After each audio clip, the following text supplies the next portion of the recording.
सभी साथियों को नमस्कार। मैं गजेंद्र विष्णु हाजिर हूँ एक नई वीडियो के साथ। अपन लोग इस वीडियो में चर्चा करने वाले हैं जो कर्मचारी साथी जिनकी किसी कारणवश डेथ हो गई और उनके पीएल का भुगतान आपको नॉमिनी को करना होता है, तो नॉमिनी को पीएल का भुगतान करने के लिए हम लोगों को किस प्रकार से प्रोसेस करनी रहती है। इसका प्रोसेस कुछ लंबा होता है, बहुत सारे स्टेप्स आपको फॉलो करने पड़ेंगे।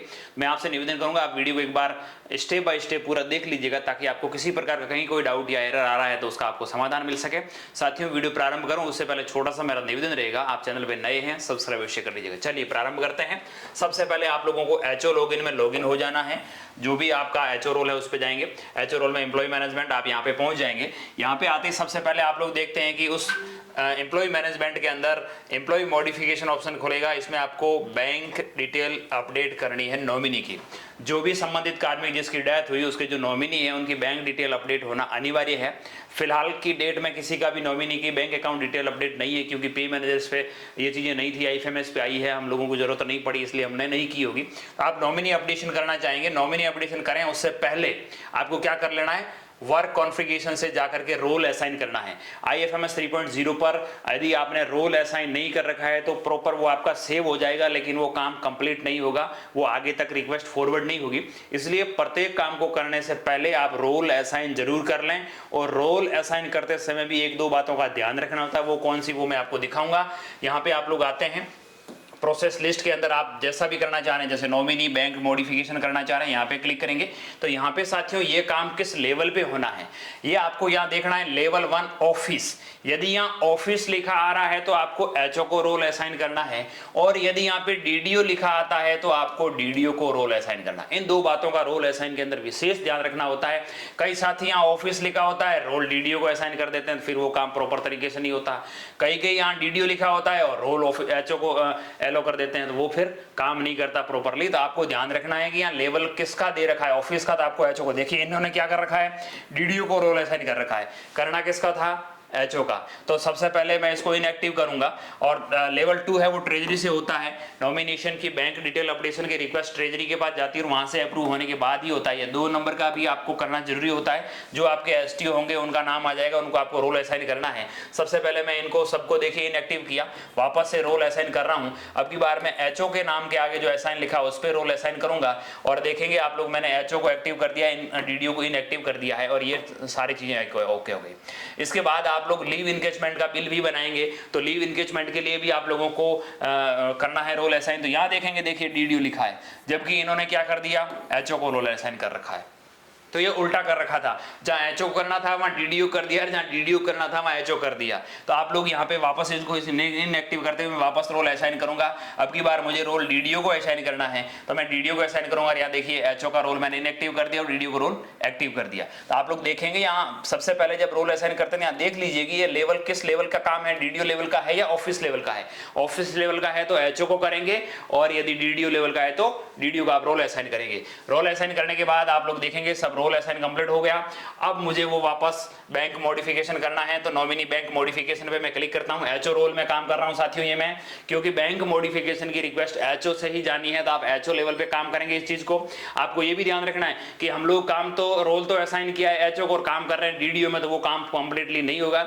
आपको ये ध्यान रखना है कि मैंने किसको रोल असाइन किया है, कौन सा काम कहां से होना है, तभी जाकर के प्रॉपर्ली आपका काम सबमिट हो पाएगा और वो चीज आगे बढ़ पाएगी। अब नॉमिनी मॉडिफिकेशन में और रोल मैंने अप्रूवर का ही रखा है, मेकर चेकर रखना अनिवार्य नहीं है।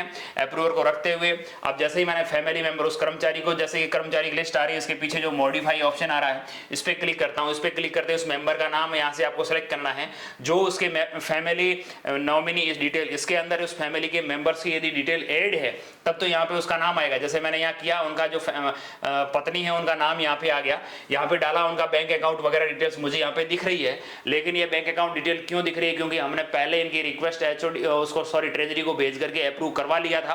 जो भी नए होंगे जिनके बैंक डिटेल अपडेट नहीं होगी, तो यहाँ मैसेज आएगा, एरर आएगा, nominee bank detail not updated yet, please update first. तो आपको अपडेट करने के लिए उसका डाटा डालना है, सारी यहाँ पे बैंक डायरी अपलोड करनी है और सबमिट पे क्लिक करना है।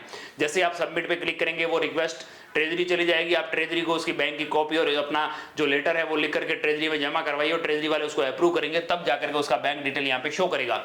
आपको बैंक डिटेल अपडेट करते समय विशेष सावधानी रखनी, कहीं एक आध अकाउंट खाता नंबर इधर उधर हो गया तो पैसा उल्टा सीधा जा सकता है। आप इसको करते हुए नॉमिनी अपडेशन कर दिया।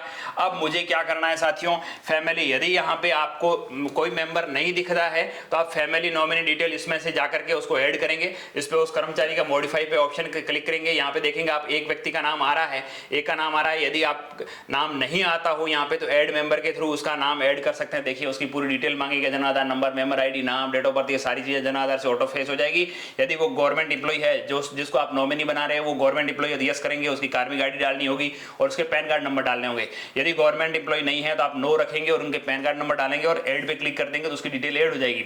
लेकिन आपके वो नॉमिनी जिसको आप बनाना चाह रहे हैं वो ऑलरेडी ऐड है, तो आपको क्या करना है साथियों, ऐड नॉमिनेशन जो उनकी स्कीम्स है, स्कीम्स के अंदर उसका नॉमिनेशन करना अनिवार्य है। देखिए मैं यहाँ ऐड नॉमिनेशन पे क्लिक करता हूँ, यहाँ पे क्लिक करते मुझे स्कीम्स आ रहे हैं, नॉमिनी नेम, रिलेशन और शेयर आ रहा है। तो मुझे नॉमिनी नेम सेलेक्ट करना है, किसके लिए, स्कीम के लिए, सैलरी विड्रॉ। आपको यदि 300 पीएल जो उसके कर्मचारी के जितने भी खाते में शेष है उनकी पीएल का भुगतान करना है, या कोई उनकी सैलरी बाकी है, या उनका कोई डी एरियर बाकी है, किसी भी प्रकार का वित्तीय लाभ उनका बाकी है, वो आप लोगों को ये जितने सारे यहाँ स्कीम्स आ रही हैं उन सभी स्कीम्स को नॉमिनी को सेलेक्ट करना अनिवार्य होता है।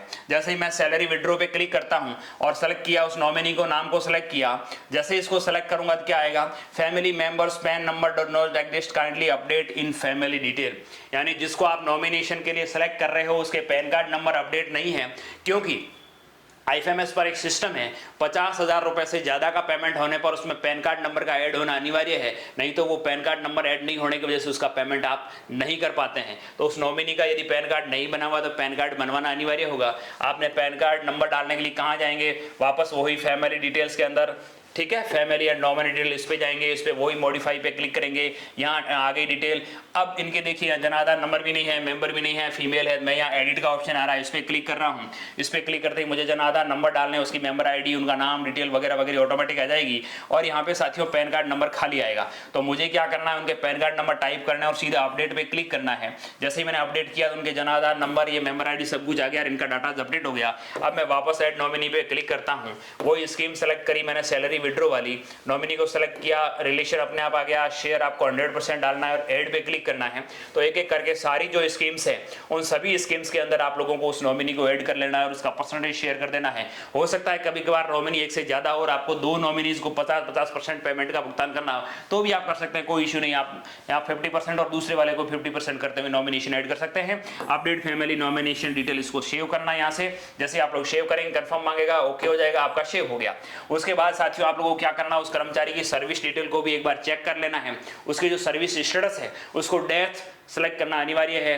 देखिए जैसे मैं सर्विस डिटेल उस कर्मचारी को या मॉडिफाई पे क्लिक किया, मॉडिफाई पे क्लिक किया तो उनकी सारी डिटेल्स अपने सामने आ गई। यहाँ पे आप लोग देखेंगे एम्प्लॉय स्टेटस, ये स्टेटस आप लोगों को यहाँ पे डेथ हुआ या जो भी उनकी रही है वो यहाँ पे सेलेक्ट करेंगे। यहाँ सेलेक्ट करने के बाद आपको एक चीज और करनी रहेगी साथियों, वो मैं आपको दिखाना चाहूंगा, ये वाला एग्जेप्शन एम्प्लॉय स्टेटस। यहाँ से आपको इसको टिक करेंगे और एम्प्लॉय की स्टेटस आपको यहाँ पे डेथ सेलेक्ट करनी है, या वीआरएस लिया है या रेस्टिगेशन हुआ है, क्या हुआ उनका वो, और किस डेट को उनकी डेथ हुई वो डेट आपने यहाँ पे डाल दिया। और यहाँ पे आप लोगों को डॉक्यूमेंट्स अपलोड करने हैं, इनमें से जो भी डॉक्यूमेंट्स उन पे लागू हो रहे हैं, जैसे डेथ सर्टिफिकेट हो रहा है और ऑफिस ऑर्डर। यहाँ पे साथियों आपको मैं थोड़ा एक आगाह करना चाहूंगा, आपको डेथ सर्टिफिकेट अपलोड करना है, उसके साथ ही ऑफिस ऑर्डर के रूप में कोई न कोई एक आदेश या डेथ सर्टिफिकेट आप दोबारा अपलोड कर सकते हैं। कोई न कोई एक ऑर्डर ऐसा अपलोड करना है, जैसे उनका सेवा समाप्ति आदेश वगैरह कोई भी आप डाल सकते हैं। ऑफिस ऑर्डर सेलेक्ट करते हुए जब तक आप कोई डॉक्यूमेंट अपलोड नहीं करेंगे, ये वाला ऑफिस ऑर्डर सेलेक्ट करते हुए डॉक्यूमेंट अपलोड नहीं करेंगे तो आपका एरर आएगा, डॉक्यूमेंट अपलोड नहीं है, आप लोग सेव नहीं कर पाएंगे। आप लोगों को ऑफिस ऑर्डर के रूप में कोई न कोई कागज अपलोड करना है, अपडेट सर्विस डिटेल पे क्लिक करना है। जैसे ही आप लोग अपडेट पे करेंगे कंफर्म मांगेगा, यस होगा, इसकी डिटेल अपडेट हो गई। अब अगला काम आप लोगों को है लीव इंगेजमेंट पे जाना है। आपको एचओ रोल में ही रहना है साथियों। किस में रहना है, एचओ रोल में लीव इंगेजमेंट, और यहाँ पे रिक्वेस्ट का ऑप्शन आपको दिखेगा। बिल्स आएंगे, बिल्स के अंदर सॉरी बताना चाहूंगा सेक्शंस, जो अपना ऑथराइजेशन के नीचे सेक्शन ऑप्शन आएगा, उस सेक्शन वाले के अंदर लीव इंगेजमेंट का लिखा हुआ आएगा। लीव इंगेजमेंट के अंदर रिक्वेस्ट और ट्रांजैक्शन दो ऑप्शन आएंगे, आपको रिक्वेस्ट वाले पे क्लिक करना है। जैसे आप लोग जैसे देखिए ये रिक्वेस्ट और सेक्शन दो ऑप्शन दिख रहे हैं आप लोगों को। मैंने जैसे यहाँ पे सेक्शन पे क्लिक किया, सेक्शन के बाद लीव इंगेजमेंट रिक्वेस्ट और सेक्शन दो ऑप्शन दिख रहे हैं। आप लोग इस रिक्वेस्ट पे क्लिक करेंगे, एचओ में ही हैं आप लोग। कहां पर है साथियों, एचओ के अप्रूवर रोल में। तो यहाँ पे उस कार्मिक की आपको आईडी डालनी है और सर्च पे क्लिक करना है। जैसे आप सर्च करेंगे उसका पीपीओ जारी हो गया होना जरूरी होता है। यदि मृत्यु होने के बाद उसका फैमिली के नाम से फैमिली पेंशन का पीपीओ जारी नहीं हुआ है तब तक आप लोग पीएल का भुगतान नहीं कर पाएंगे उसके पीपीओ की एंट्रीज ऑटोमेटिकली ये फेच कर लेगा। आपने जैसे ही उस कर्मचारी की डिटेल डाली उसकी सारी डिटेल्स आ गई। जैसे यहाँ पे एक बार देखेंगे एम्प्लॉय डिटेल यहाँ पे नहीं दिखेगा, इस एम्प्लॉय डिटेल पे क्लिक करेंगे तो आपको एम्प्लॉय की सारी डिटेल्स दिखेगी, उनकी डेथ कब हुई वगैरह वगैरह सब कुछ आएगा, यहाँ उनका पीपीओ नंबर। ये जो ऑप्शन आ रहा है साथियों, इसको लेकर के काफी लोगों के मैसेज हमारे पास आते हैं कि सर इनके पीएल 300 बता रही है। यहाँ का ये इसका मतलब ये होता है कि अधिकतम वो कितनी पीएल का भुगतान उठा सकते हैं। ये साथियों डिफॉल्टली फीड है, आईएफएमएस की फीडिंग है, इस पे अधिकतम 300 पीएल दे हो सकती है। कभी कभार क्या होता है, कर्मचारी को एक बार आपने यहाँ पे 180 या 90 फीड करके 180 का 80 का भुगतान कर दिया, फिर उस कर्मचारी के बाद में किसी कारणवश कोई पीएल जोड़ने से रह गई या उसने बाद में कोई कागज दिया उसकी पीएल बाद में जुड़ी तो उसका भुगतान नहीं हो पाता है। उस कंडीशन में आईएफएमएस ने इसको अपडेट डाला है कि अधिकतम उसको 300 दी जा सकती है, लेकिन उनको देनी कितनी है वो अपन यहाँ पे लिखेंगे, उतनी का ही पीएल का बिल बनेगा।